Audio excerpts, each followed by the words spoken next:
Hello everybody, this is Gaia, and I'm here to talk to you about Xur for the weekend of November 3rd through the 7th, 2017.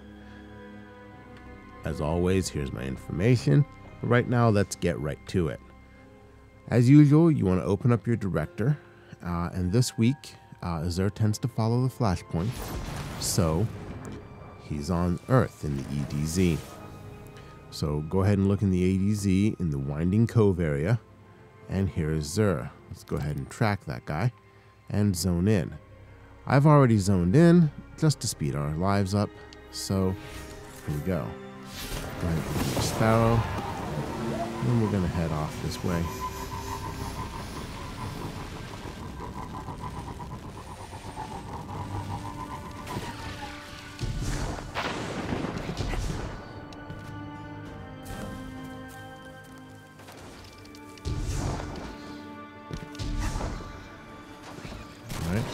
There's this little cave here. See it?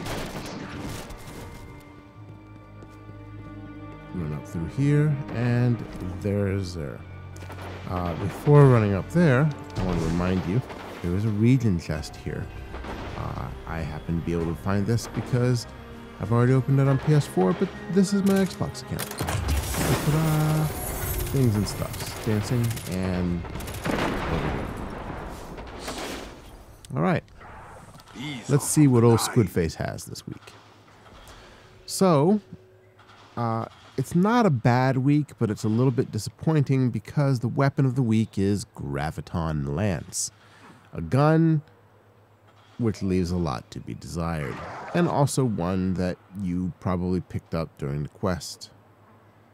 Actually, you did pick it up if you have all three characters.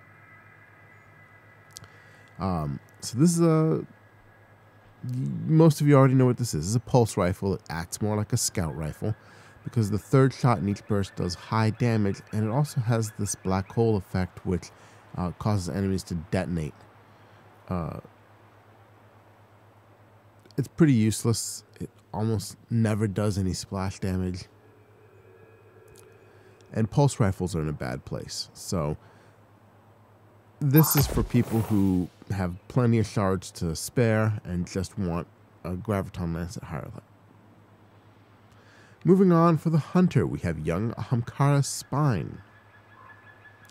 Increases trip mine grenade duration and marks enemies damaged by the blast.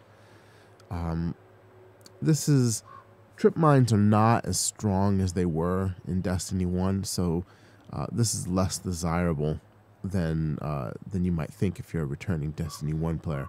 Overall, however, it is a solid exotic. Not at all the worst thing that you could do to yourself. Alright. Moving on.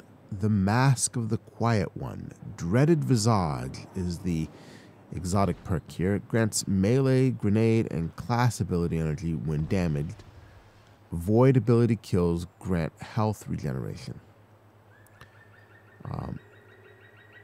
So this is actually a really solid exotic for the Sentinel, and actually not a terrible neutral exotic for the other classes. Any incoming damage will charge your melee, grenade, and class ability. So it's not terrible. I would give this, if you're giving it a grade, a solid C+. No, I'll give it a B-. Now, if you're running it as a Sentinel, void ability kills grant health regeneration. It's really weird. Grenade kills count. Charged melee kills count. Shield bashes during your super do not count. However, shield throws during the super do count. I don't see the sense of that, but okay.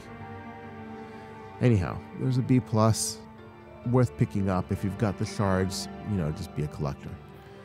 And finally, for the Warlock, we have Nezarec's Sin. The exotic perk here is Abyssal Extractors. Void damage kills increase ability energy recharge rate. Void damage kills from any void source. So your void energy weapon and your void heavy, or excuse me, power weapon would also count. And that makes this, I don't really think of it as a top tier exotic, but it's a really good exotic to be running if you're a void walker. Obviously your ability kills count, and of course your weapon kills. So I will be picking that up for my warlock. And that's going to do it for me this week. And I want to thank you as always for watching. I hope that helped some of you, and I will see you Starside Guardians.